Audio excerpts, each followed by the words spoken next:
안녕하세요. 하루 필수 말씀 충전 하필큐티 조종환입니다. 오늘 함께 나눌 하나님 말씀은 출애굽기 15장 22절에서 27절까지 말씀입니다.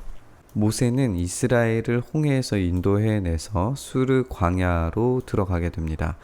그들은 사흘 동안 걸어서 광야로 들어갔는데 물을 찾지 못하게 됩니다. 이 물을 찾지 못함으로 인하여서 그들이 겪게 되었을 이제 고통스러운 상황들을 이제 묘사를 하고 있는데, 사실 이제 3일간의 물 없는 여행이라고 하는 것이 생존으로 생각을 하면은 그렇게 어려운 일은 아니었을 거예요. 물론 고통스럽지만 불가능한 일은 아니었을 겁니다. 이렇게 사흘 동안의 생명이 없는 곳, 물이 없는 곳으로 갔다라고 하는 이미지 자체가 이제 중요한 것을 우리가 생각을 해봤으면 좋겠어요. 특히 이제 사흘 동안의 생명을 찾을 수 없는 곳으로 이동해 가는 그런 장면을 생각을 했을 때, 하나님께서 이것을 바꾸시고 고치시는 과정이 오늘 이 본문에서 우리에게 주시는 도전과 위로가 될 겁니다. 그들이 마라에 이르렀는데 그곳에 물이 써서 마실 수 없었다라고 이렇게 설명하고 있어요. 이 마라라고 하는 단어 뜻 자체가 이제 쓰다, 고통스럽다, 이런 뜻입니다. 그래서 이곳 자체가 이제 고통을 가져다 주는 장소인데, 여기에서 이제 물이 써서 마실 수 없다, 뭐 어떤 의미에서 물이 쓰다, 마실 수 없었다, 뭐 이렇게 생각을 하게 될지 모르겠지만, 어쨌든 이곳에서는 물을 마실 수 없으므로 그들이 이 생명을 유지하는 더 이상의 길들을 갈 수 없는 그런 상태에 놓여지게 되는 것을 우리가 생각을 하게 돼요. 그래서 이스라엘 백성은 모세에게 우리가 무엇을 마신단 말입니까 하고 불평을 하게 됩니다. 그러니까 지금 찬양이 끝나고 난 이후 직후의 이야기예요. 하나님께서 구원하셨음을, 홍해에서 건져내셨음을 경험한 후에 3일 뒤에 지금 모습이란 말이에요. 그러면 여전히 하나님께서 그들을 구원해내신 감격이 사라지지 않아야 정상일 것 같은데, 사실 그렇지 않다는 거죠. 3일이면 그 마음의, 찬양의 마음이 변하기에 충분한 시간이었던 것 같아요. 모세가 주님께 부르짖습니다. 그러니까 주님께서 그에게 모세에게 나무 한 그루를 보여주십니다. 모세가 그 나뭇가지를 꺾어서 물에 던지게 되는데, 이 나뭇가지를 던져서 이제 물을 치유하는 장면은 이제 엘리사에게서도 등장을 하게 되는데요. 어쨌든 이 던지다라고 하는 이 말과 하나님께서 이집트의 군사들을 물 가운데로 던지셨다라고 하는 표현이 우리가 어제 본문에서 쭉 살펴봤던 그런 내용이기 때문에, 하나님께서 그 나뭇가지를 물에 던지도록 하셔서 나뭇가지가 물에 던져지게 되니까 이집트 군사들이 물에 던져짐과 동일한 효과로 그 물이, 죽음의 물이, 쓴 물이 단물로 변하게 돼요. 이 물이 써서 마실 수 없는 것이 나뭇가지가 던져짐으로 인해서 단물로 변하는 과정, 굉장히 의미심장한 이미지를 우리에게 보여주게 되는 것인데, 어쨌든 이 단물로 변하게 된 이 물을 가지고 설명을 덧붙입니다. 그건 뭐냐면, 하나님께서 그들에게, 이스라엘 백성들 가운데 법도와 율례를 정하여 주시고 그들을 시험하셨다, 테스트하셨다 라고 그렇게 이야기를 하고 있다는 거야. 그러니까 지금 이스라엘 백성들은 시내산에서 지금 율법과 법도를 십계명을 받고, 그리고 규례를 지켜야 되는 것들을 이제 수여를 받고, 공식적으로 하나님과의 언약 관계가 체결이 되기 전에도 이미 그들과 법도와 율례를 정해주심과 그들이 순종하는지 안 하는지에 대해서 이 시험과 테스트, 그리고 준비의 과정들이 분명히 있었다는 것을 우리가 보게 됩니다. 그러니까 이스라엘 백성들은 구원 이후에 계속해서 하나님과의 지켜야 되는 어떤 언약들, 그런 행동들, 그리고 하나님께서 이스라엘 백성들을 끝까지 책임지시리라고 하는 실제적인 것들을 우리가 발견을 할 수 있다는 거예요. 이런 관계가 시내산에서 시작되는 것이 아니라 홍해 이전부터 유월절을 지키는 그런 과정에서부터 계속해서 이어져 왔습니다.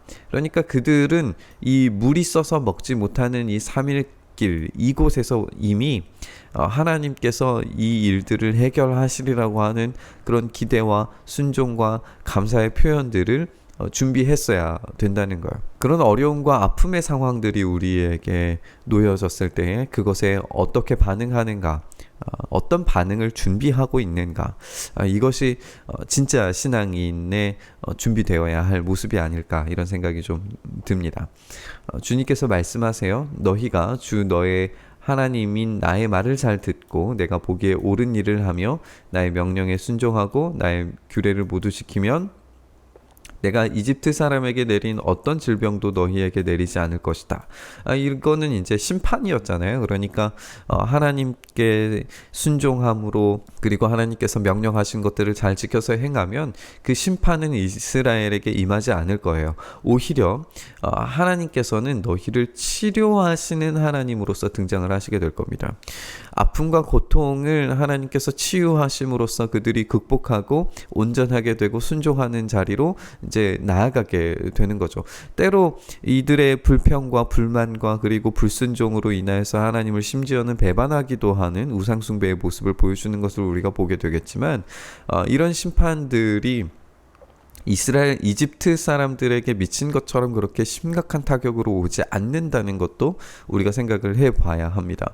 어쨌든 그렇게 마라의 쓴 물이 단물이 되는 것처럼 하나님은 치료하시는 하나님으로서 그들의 병든 마음과 그리고 병든 생각들, 그리고 병든 물들을 치료하셔서 단물로 만드시는 그런 일들을 행하실 거예요.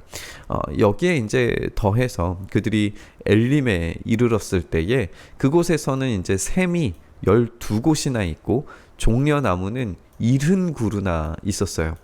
그들이 그곳에 물가에 진을 치게 됩니다. 물이 없어서 마실 것이 없어서 불평불만으로 가득 찬 3일길을 보내다가 쓴 물을 만났어요.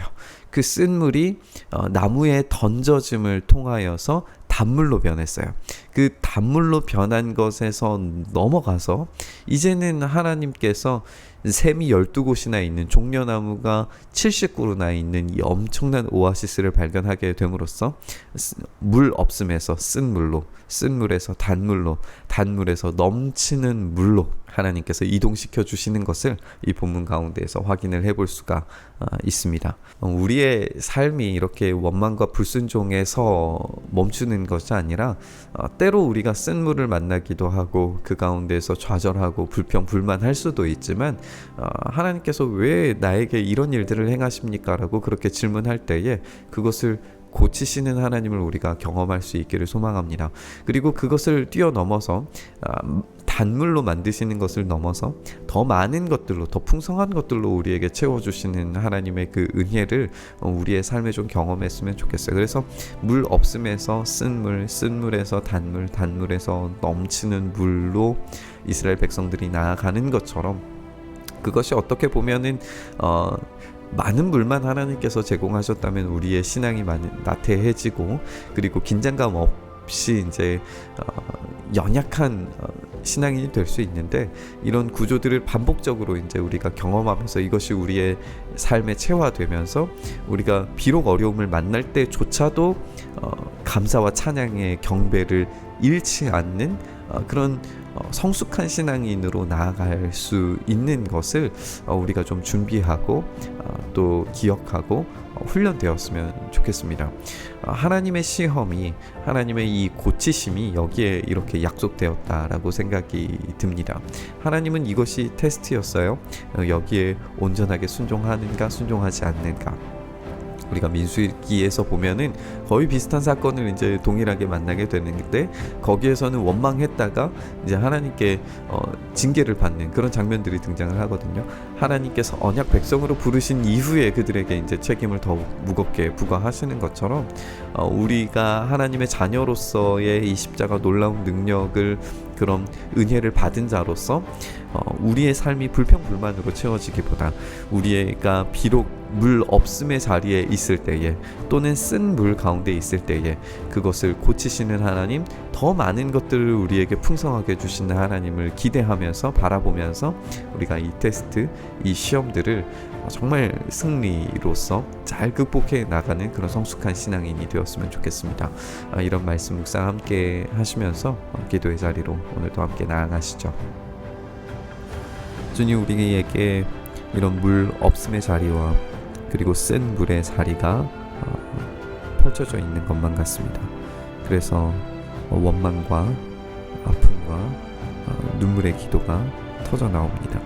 주님, 우리를 불쌍히 여기시고 긍휼히 여기셔서 없음에서 많은 것을 우리에게 제공하시는 이 놀라운 변화의 역사가 우리의 삶에도 적용이 되어서 우리의 지금 광야와 같은 허벌판 같은 아무것도 남아있지 않는 것 같은 우리의 삶에 쓴물로, 단물로, 더 많은 물들로 인도해 가시는 하나님의 그 고치심과 치유의 역사가 경험될 수 있도록 주여 오늘도 우리에게 은혜 더하여 주시옵소서.